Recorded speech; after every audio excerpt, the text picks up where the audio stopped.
u juda kuchli ayol, u juda aqlli, u judayam agar biz uni mayli bir siyosat arbobi deb emas, boshqa taraflama qaragan taqdirda ham, masalan o'sha majlislarda yoki bir nimalarda to'qnashuvlar bo'lgan, uni gaplari shunchalik qo'mishlilik, shunchalik nima deydi, o'zini ishini biladigan, dunyodan informatsiyasi kuchli, har bitta gapingizda pauzasiz javob berishlari, shiddati, ichki temperamentlining kuchliligi, o'ylab ko'rish kerak.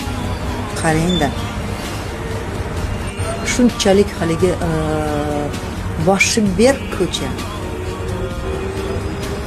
nohaqliklar, sotqinliklar. Axir har bitta nima deydi, bunday qarasangiz, yaxshi odamni ham kontrasti bor. Yoki zulmlar qilgan insonni ham kontrasti bor. To'g'rimi? O'shani agar mag'zini olib chiqarsa